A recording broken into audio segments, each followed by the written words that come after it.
El argentino Ernesto Guevara fue conocido para la historia simplemente como El Che. Su nacimiento en el seno de una familia de raigambre aristocrática no le impidió abrir tempranamente los ojos a las duras realidades de los pueblos oprimidos. Desde un iniciático periplo latinoamericano a bordo de una motocicleta, la vida lo llevó a transformarse en el paradigma del guerrillero revolucionario, cuyo ejemplo inspiró a las juventudes rebeldes del mundo entero.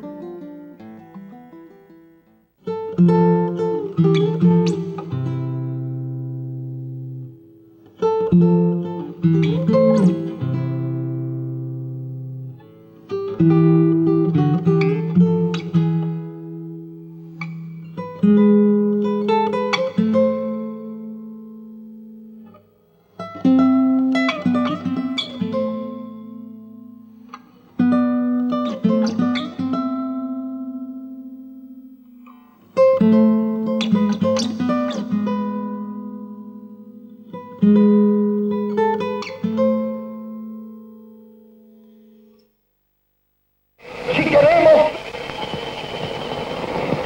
expresar cómo queremos que sean los hombres de las futuras generaciones, debemos decir que sean como el Che. Ernesto Guevara nació en la ciudad argentina de Rosario el 14 de mayo de 1928. Fue el primero de los 5 hijos de Ernesto Guevara Lynch y Celia de la Serna. Bueno, Celia de la Serna, la madre del Che, era una mujer de clase alta. Si en este país hubiera aristocracia, diríamos que era una aristócrata. Ernesto Guevara Lynch era un muchacho bien de la época. Él era un hombre de familia también patricia, con menos fortuna. Compartían con sus niños su mesa.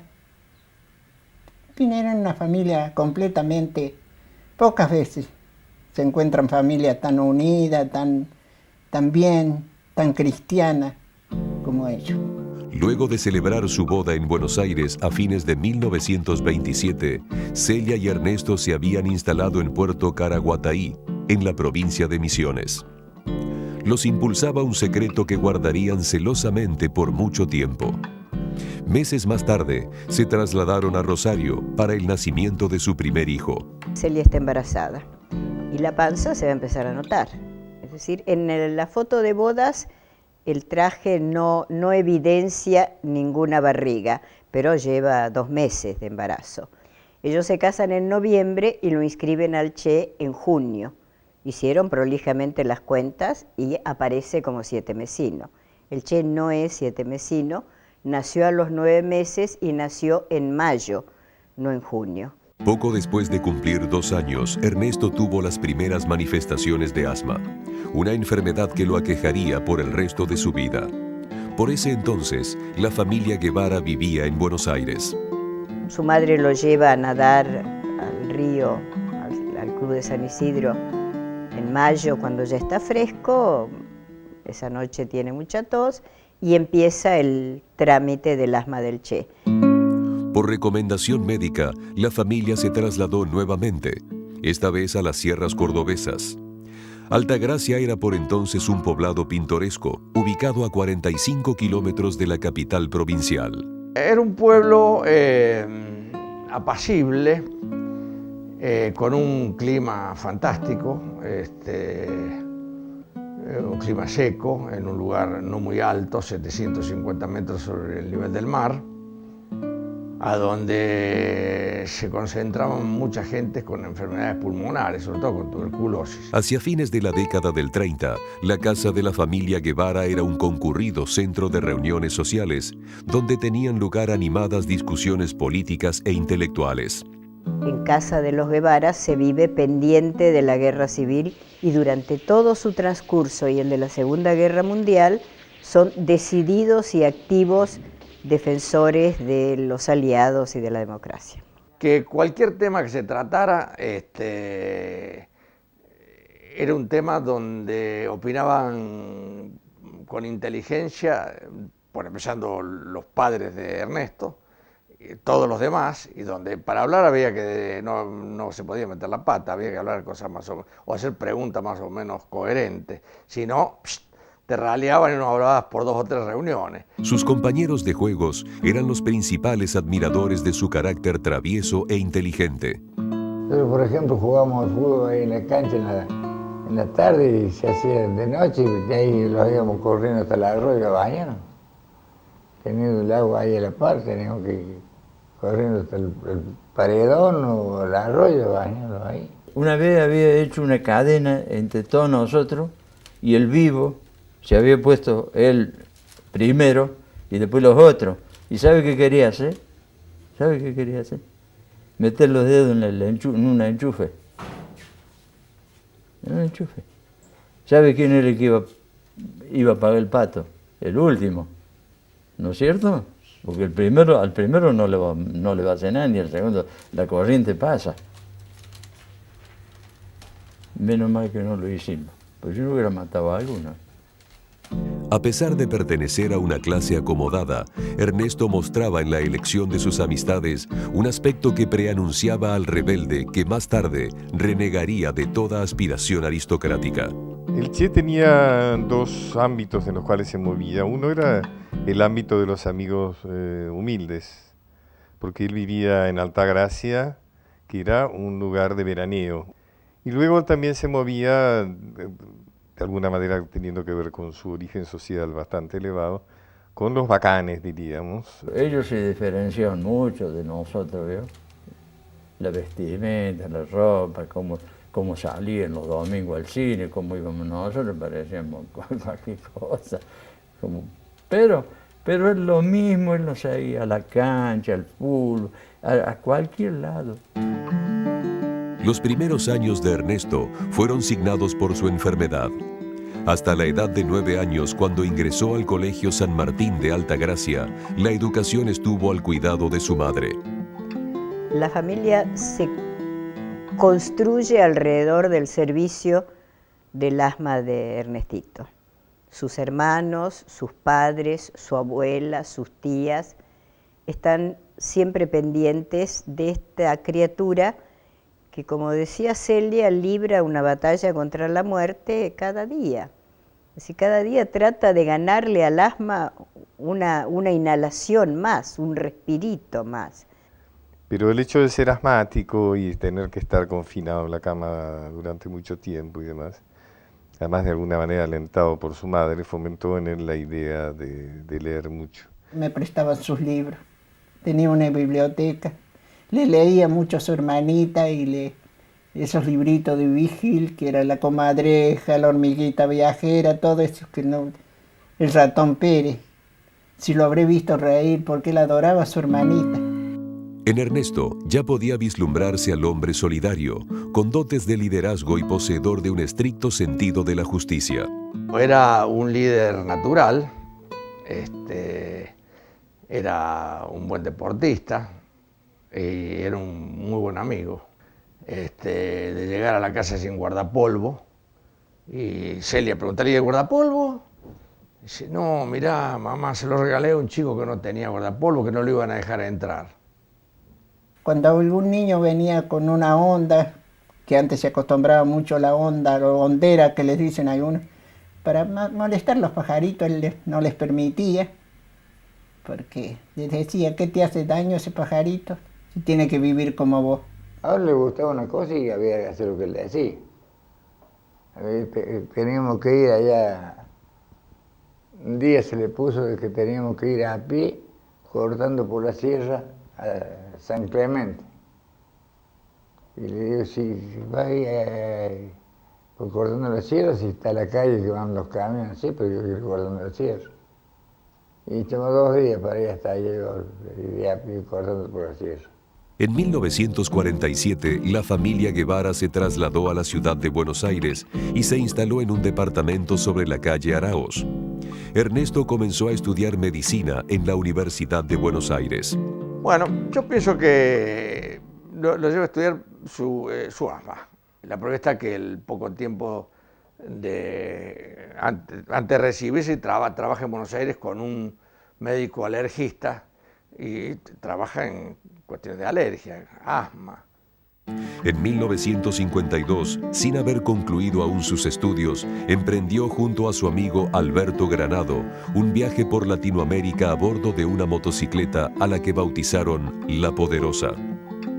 Con poco dinero recorrieron Chile y llegaron a la Amazonia peruana, donde trabajaron en la clínica del nefrólogo comunista Hugo Peche.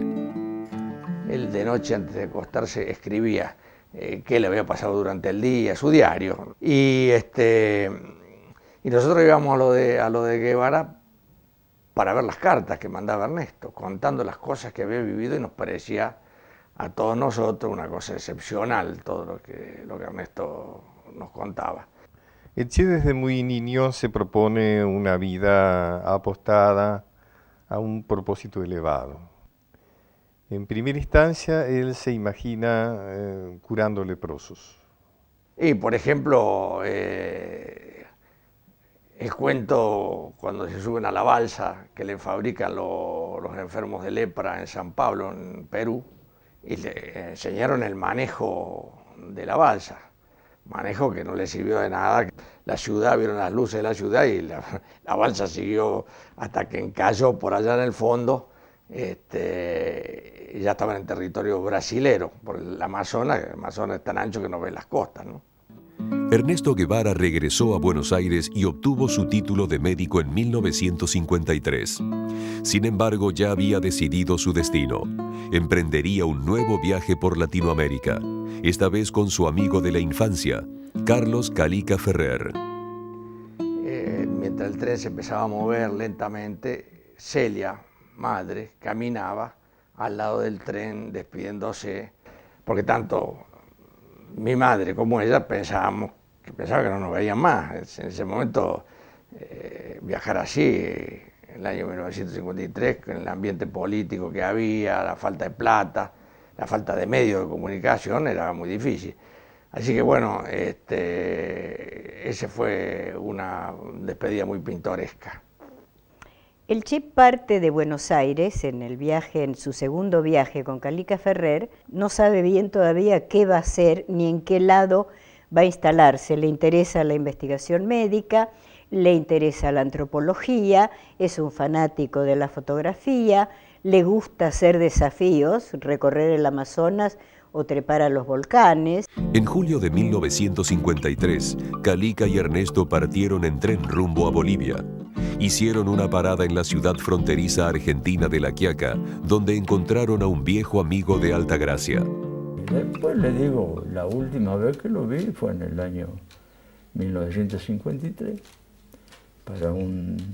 Él llegó el 8 de julio a La Quiaca, que venía con Calica. Y el domingo, que era 9 de julio, fuimos a la cancha. Me invitaron al hotel a almorzar. Y de ahí nos fuimos a la cancha. Fue a un partido, él sacó una foto, me sacó una foto a mí en la cancha, jugando. La época que pasamos en Bolivia fue muy, muy grata. Y Ernesto sigue, digamos, viendo todas estas cosas terribles que pasaban en América, ¿no es cierto?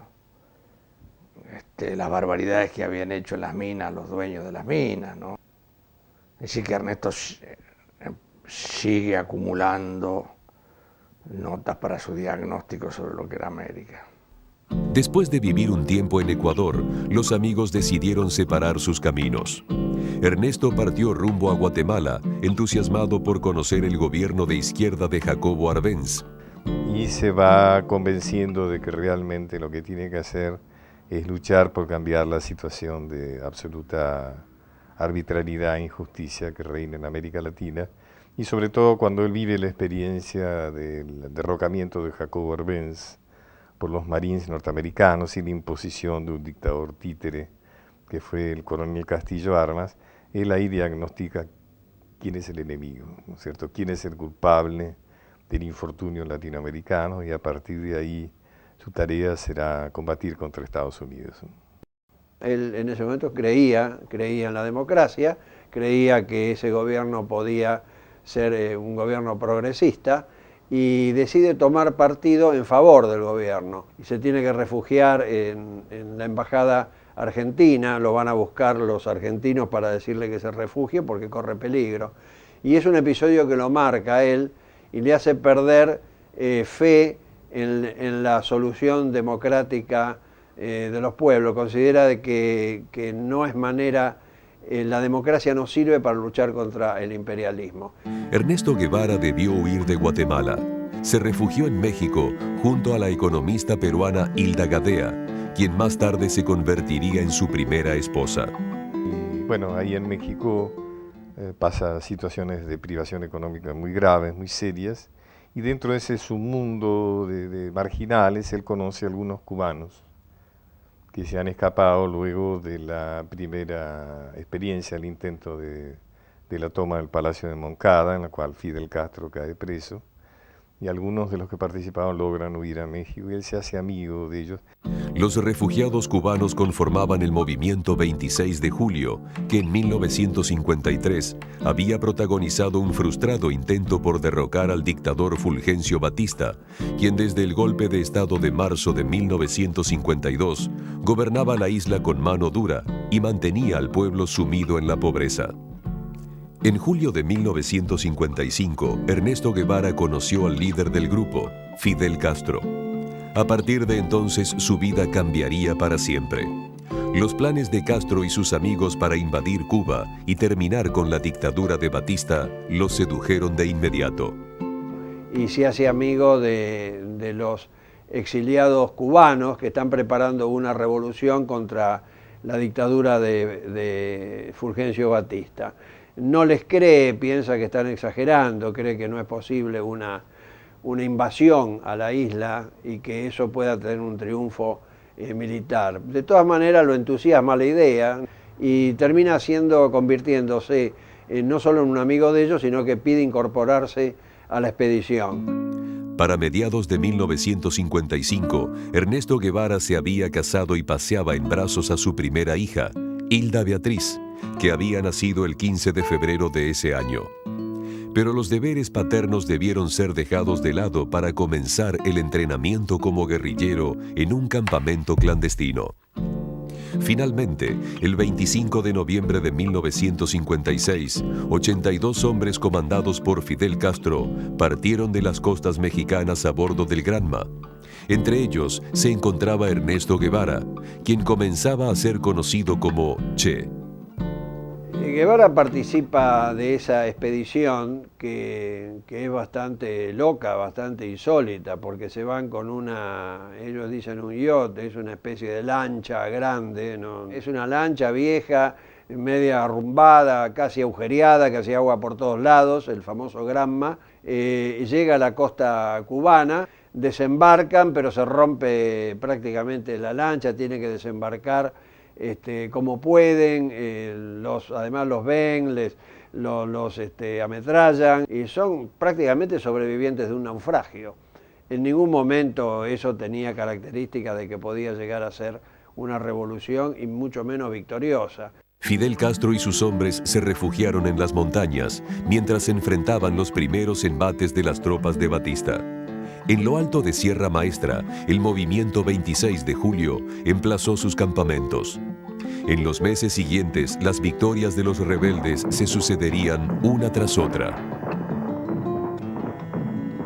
Él se incorpora como médico, no como combatiente, sino como médico. Luego se producirá, digamos, su mutación a uno de los más importantes combatientes que lo llevarán a ser uno de los dos comandantes, ¿no es cierto?, de la revolución. El Che, a pesar de estar gravemente afectado por el asma, se mostraba como un aguerrido combatiente. Todas las contingencias de la expedición esta y de la vida en la selva y la lucha contra el ejército cubano regular de Batista, va poco a poco convirtiéndolo al Che Guevara en un guerrillero. Bueno, es un combatiente ejemplar, digamos, ¿no? Muy valiente, muy querido, muy respetado, enormemente respetado y querido por sus hombres. Yo he conversado con varios de ellos y tienen adoración por el Che. Para mediados de 1958, los rebeldes dominaban la zona de Sierra Maestra y las ciudades vecinas. Castro estableció un gobierno paralelo y como primera medida decretó una reforma agraria. Junto a sus comandantes planificaba las etapas finales de una revolución cuyo triunfo era deseado por todo el pueblo cubano.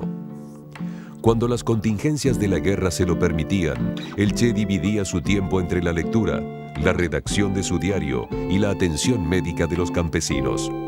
Fue por esos días que conoció a una maestra de Santa Clara llamada Aleida March, quien sería su segunda esposa.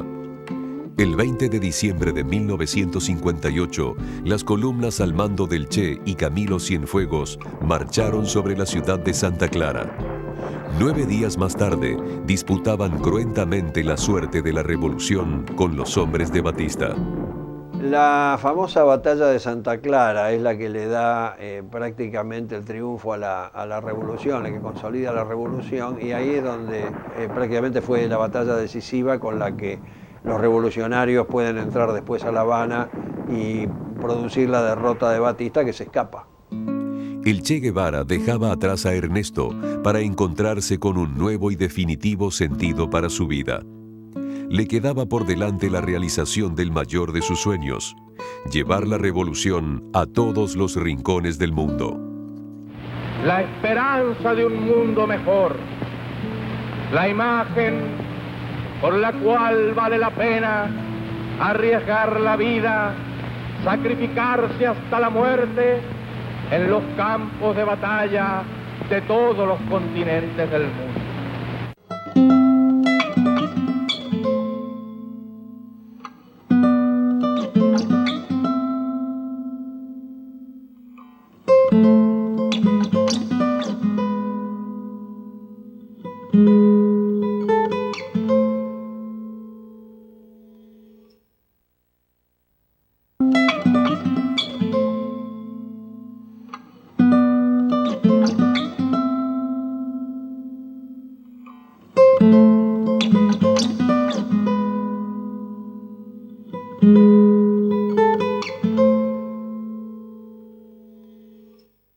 El argentino Ernesto Guevara había dejado su país en busca de aventuras que lo llevaron a comprometerse con la cruda realidad latinoamericana. Tras conocer a Fidel Castro y con apenas 30 años, el Che se había convertido en uno de los líderes de la Revolución Cubana que el 1 de enero de 1959 derrocó al dictador Fulgencio Batista. El 2 de enero, al mismo tiempo que los rebeldes al mando del Che Guevara y Camilo Cienfuegos tomaban La Habana, Fidel Castro conseguía la rendición del cuartel de la Moncada y ocupaba la ciudad de Santiago. La revolución triunfaba definitivamente y el Che era una de sus figuras más aclamadas. Una nueva alegría reconquistada para todos los cubanos. Y además, la sensación nueva y cada día repetida de ser los forjadores de su propia libertad. En febrero de 1959, Fidel Castro asumió el cargo de primer ministro. El Che, recientemente declarado ciudadano de Cuba, era uno de sus colaboradores más cercanos. La impresión que causaba el Che era enorme. Por de pronto era un hombre muy bello, muy inconsciente de su apostura, no le importaba para nada, y se imponía. Entraba Guevara a cualquier salón de conferencias, de prensa, de toma de café, de festejo, en la conferencia, y todo el resto giraba en torno a Guevara. En mayo de ese año, Fidel Castro sancionó la ley de reforma agraria, por la que se expropiaban los latifundios para ser entregados a cooperativas.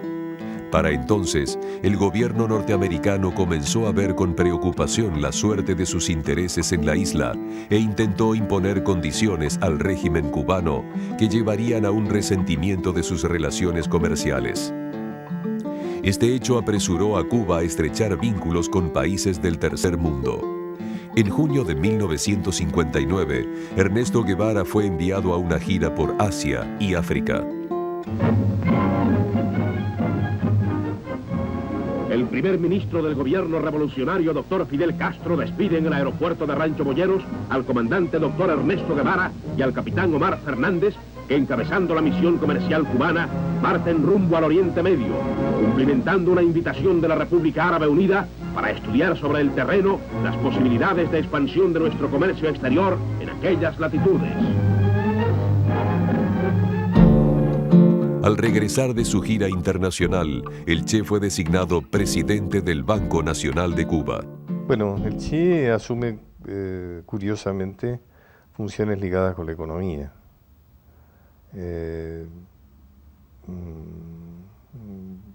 Yo creo que Fidel siempre le encargó al Che las tareas más complejas. De alguna manera es el ministro de Economía, de Finanzas de Cuba. Y lleva adelante un proyecto muy interesante, para el cual estudia mucho, además hace estudiar a sus colaboradores. Orlando Borrego me contaba, por ejemplo, que estudiaban y trabajaban hasta las 4 de la mañana. Entonces un día el Che le dice, me parece que estamos esforzándonos demasiado, mejor vamos a hacerlo hasta la 1 de la mañana, ¿no? O sea, una dedicación muy intensa. Cuando el ejercicio de sus múltiples funciones le dejaba tiempo libre, el Che lo dedicaba al trabajo voluntario. Los deberes y obligaciones le imponían muchas veces un doloroso sacrificio de su vida familiar. El trabajo voluntario es la expresión genuina de la actitud comunista ante el trabajo en una sociedad donde los medios fundamentales de producción son de propiedad social. Es el ejemplo de los hombres que aman la causa de los proletarios y que subordinan a esa causa sus momentos de recreo y de descanso para cumplir abnegadamente con las tareas de la revolución. Hacia 1960, las relaciones de Cuba con Estados Unidos se hallaban cada vez más deterioradas. Impulsado por el Che, el gobierno revolucionario comenzó entonces a establecer fuertes lazos políticos y comerciales con la Unión Soviética. El comandante Ernesto Che Guevara, de regreso de un importante recorrido durante el cual se firmaron ventajosos convenios económicos, explica el carácter de estos. La Unión Soviética no solo comprará 2.700.000 toneladas de azúcar, sino que con la instalación de grandes fábricas y de la central siderúrgica contribuirá a la consolidación de nuestra independencia. Las petroleras norteamericanas Esso y Texaco fueron intervenidas por orden del Che en junio de 1960, y esto tensó aún más las relaciones entre Cuba y Estados Unidos. El gobierno del presidente Dwight Eisenhower suspendió la compra de azúcar, a lo que Fidel Castro respondió con la nacionalización de los bancos y las empresas norteamericanas. El 3 de enero de 1961, poco antes de finalizar su mandato, Eisenhower decretó el cese de las relaciones diplomáticas con Cuba. A partir de entonces, la amenaza de una invasión norteamericana comenzó a pesar sobre el pueblo cubano. Arbolando las consignas "Venceremos" y "Cuba sí, Yankees no", se concentran frente a la terraza norte del Palacio Presidencial para reafirmar su independencia económica. El presidente del Banco Nacional, comandante Ernesto Guevara, expresa que Cuba no está sola en la batalla contra el imperialismo. En febrero de 1961, el Che Guevara asumió nuevas funciones en el gobierno de Fidel Castro, esta vez como ministro de Industrias. El ministro de Industrias, comandante Ernesto Che Guevara, señala que pronto en todos los sectores industriales se realizarán estas emulaciones y que la consigna para alcanzar la victoria debe ser más producción, más estudio y el fusil listo para derrotar a los invasores. Entre el 15 y el 20 de abril de 1961, Cuba sufrió un intento de invasión cuidadosamente planificado por la CIA. Además de contar con la aprobación del gobierno de los Estados Unidos, las acciones estaban apoyadas por numerosos cubanos disidentes del régimen de Castro. Los combates más importantes se libraron en Playa Girón, en la Bahía de los Cochinos, donde el ejército cubano derrotó a un contingente de 1.500 invasores que había llegado por mar. Cuando se produce la invasión de Playa Girón, la participación del Che es muy mínima, es muy poca. Prácticamente no participa, es enviado más bien al centro de la isla a comandar un regimiento de reserva, diríamos, lo cual llama mucho la atención, a él también le llama mucho la atención, y seguramente es un síntoma de que algo algo se había deteriorado en la relación del Che con el gobierno cubano. A partir del deterioro de las relaciones con Estados Unidos, Cuba comenzó a sufrir un paralizante bloqueo comercial que no tardó en afectar seriamente su economía. El Che comenzó entonces a recorrer el mundo haciendo oír su voz en defensa de la revolución. Visita los países del tercer mundo, va a Estados Unidos y lleva así la voz cantante de la revolución como una especie de adelantado a países donde después iría Fidel Castro, como es el caso de Estados Unidos. En agosto de 1961, el Che participó de la Conferencia Interamericana de Ministros de Economía, llevada a cabo en la ciudad uruguaya de Punta del Este. La cercanía de la costa argentina lo llevó a visitar por última vez su querido país, donde se reunió de incógnito con el presidente Arturo Frondizi. En Punta del Este estuve bastante tiempo con Guevara. Era el más inteligente de todos los participantes de la conferencia, pero por kilómetros. Su discurso final era un discurso histórico. Hablé con un hombre culto, inteligente, con un sentido del humor muy porteño, quiere decir muy ácido. Un año más tarde, el Che Guevara realizó gestiones en la Unión Soviética para la instalación de misiles en territorio cubano. El gobierno buscaba así prevenir otro intento de invasión por parte de Estados Unidos. La reacción del gobierno norteamericano desató un grave conflicto con su par soviético, que sería conocido como la crisis de los misiles. Más tarde, tras un acuerdo con el presidente norteamericano John Fitzgerald Kennedy, el primer ministro soviético Nikita Khrushchev decidió retirar los misiles de Cuba. Esta medida decepcionó a Guevara definitivamente. La crisis de los misiles fue algo en lo que el Che tuvo participación muy activa, no solo en su tramitación, inclusive él de alguna manera lo convence a Fidel de que acepte la instalación de misiles soviéticos en Cuba. En algún momento aparece como claramente las declaraciones que él hace y demás en los insultos que él le dirige hacia Khrushchev, en que él hubiera apostado mucho más a una guerra nuclear que hubiera devastado a Cuba, pero también al gran demonio para él que eran los Estados Unidos, que a la idea de la retirada de misiles que de alguna manera garantizaba que iban a sobrevivir los cubanos. Luego de la crisis de los misiles, el Che se distanció cada vez más de los lineamientos políticos soviéticos. Para él, comenzaba entonces un irresoluble conflicto con un vasto sector del gobierno cubano que terminaría con su alejamiento. Guevara no tenía una relación demasiado simpática con la Unión Soviética, porque él consideraba que le exigía a la Unión Soviética que tenía que dar mucho más de lo que daba de ayuda a los países que habían adoptado el comunismo, el socialismo. Entre otros motivos porque el Che alentaba las revoluciones armadas en Latinoamérica en un momento en que Moscú se había decidido por la coexistencia pacífica. Es decir, la coexistencia pacífica quiere decir que la Unión Soviética le respetaba a Estados Unidos áreas de influencia a cambio de que Estados Unidos le respetara a la Unión Soviética áreas de influencia. Y Latinoamérica era un área de influencia norteamericana que Moscú respetaba. Para mediados de 1964, el Che consideraba que la revolución había terminado de consolidarse y su presencia en Cuba ya no era necesaria. Había llegado el momento de hacer realidad su sueño largamente postergado de llevar la revolución a otras latitudes. A mi entender, desde que se conocen ambos, el Che y Fidel, quedan claras dos cosas. Una, que Fidel es el jefe. No hay ninguna duda, y esto queda palpable a lo largo de toda la vida que han hecho juntos, y otra, que el Che va a estar en Cuba como hombre al servicio y de paso, que en algún momento él sale de Cuba para seguir su búsqueda, su aventura, su derrotero. En abril de 1965, el Che viajó al África acompañado por algunos guerrilleros cubanos.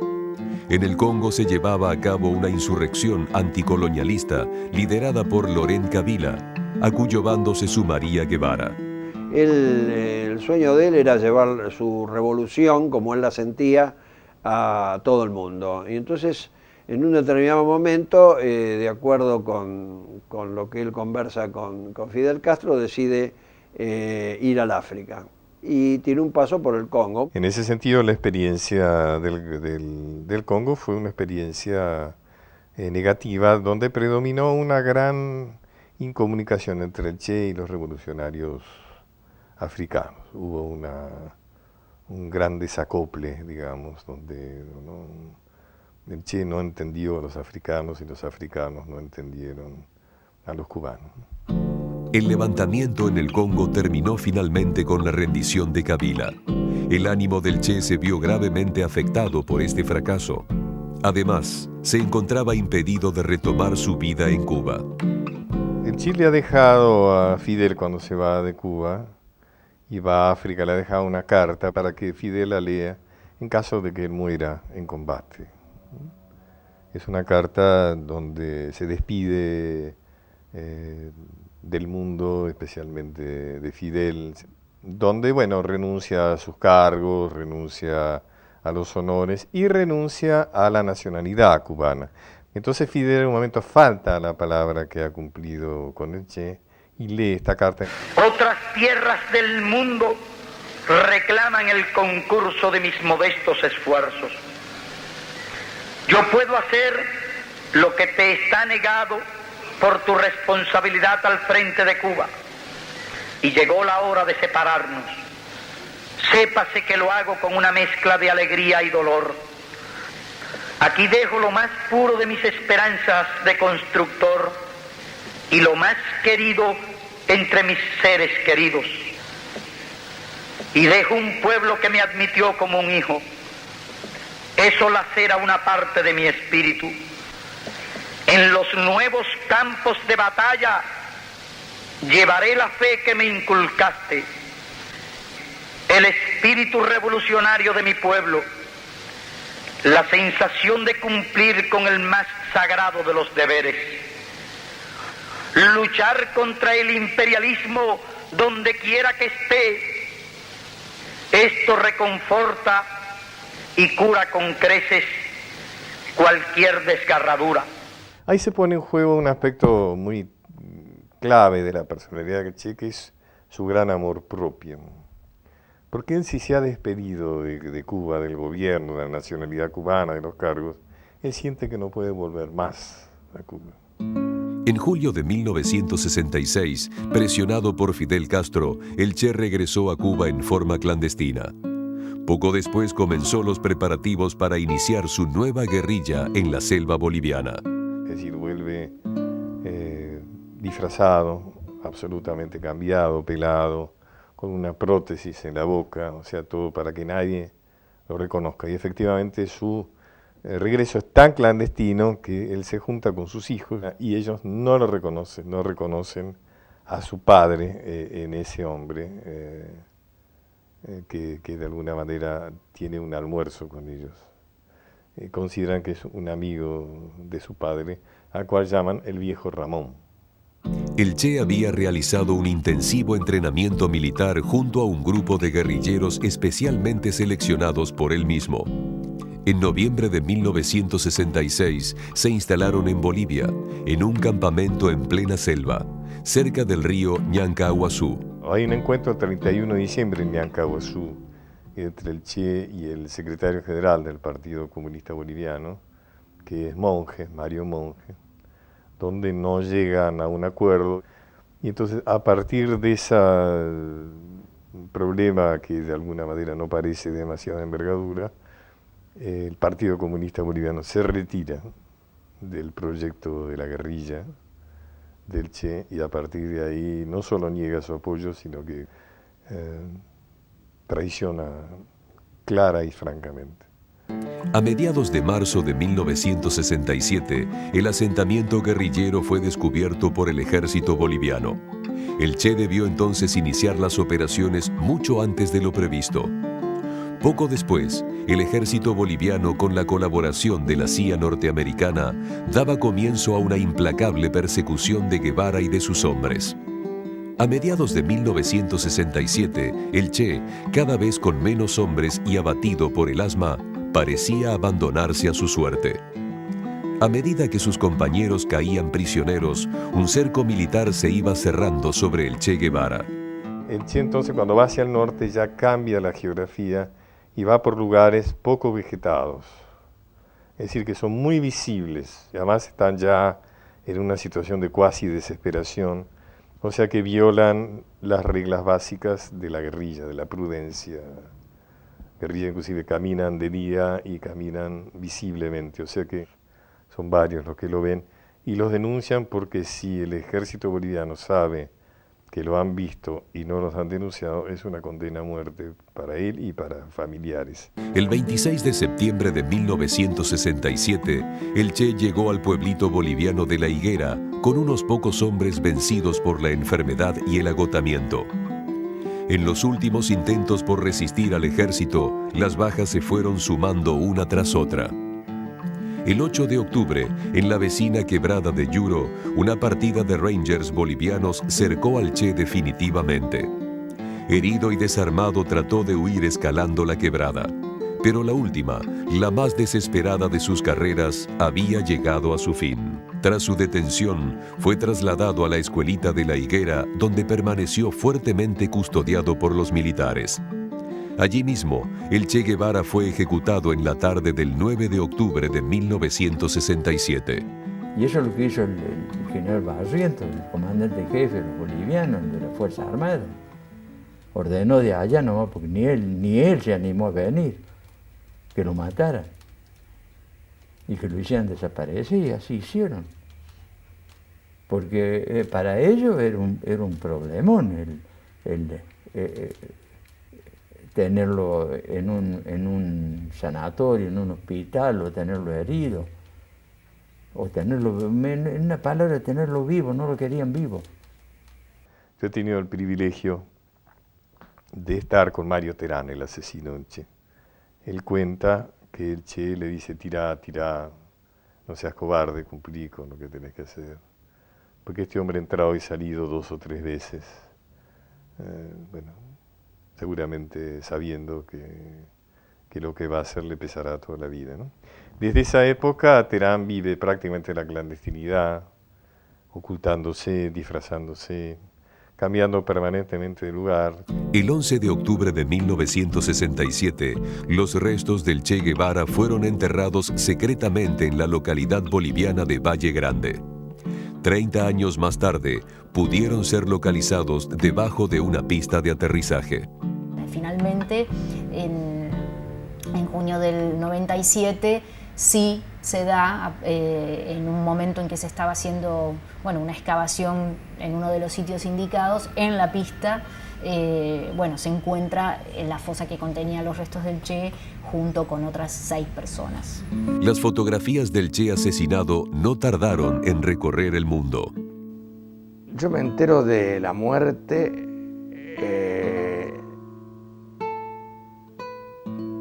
también fue un golpazo. Inclusive en las primeras fotos que vi yo pensé que no era él, ¿no? Sentí que había muerto él, no podía creerlo. No podía creerlo porque más que en la forma que lo habían matado, no podía creer eso. Pero bueno, cuando lo confirma Castro, había no muerto, había nacido para la posteridad, para la historia, para siempre, la figura de Ernesto. Tras la muerte del Che Guevara, su leyenda comenzaría a adquirir proporciones monumentales. Ernesto, el joven viajero que había partido en busca de aventuras. El Che Guevara, que había tomado el fusil para combatir en las montañas junto al pueblo cubano. Algunos han comparado la figura del Che con la de un santo. Otros lo han visto como un hombre dispuesto a llegar hasta las últimas consecuencias por sus ideales. Abandonado a su suerte, traicionado y muerto en total soledad, su ejemplo de entrega y sacrificio fue tomado como bandera de lucha por miles de jóvenes rebeldes de todo el mundo. Que yo a veces me pellizco un poco y me digo, mira, qué orgullo tengo que tengo de haber sido amigo y compañero de este tipo, ¿no? Ahora sí, la historia tendrá que contar con los pobres de América, con los explotados y vilipendiados de América Latina, que han decidido empezar a escribir ellos mismos para siempre su historia. Y esa ola de estremecido rencor, de justicia reclamada, de derecho pisoteado que se empieza a levantar por entre las tierras de Latinoamérica, esa ola ya no parará más.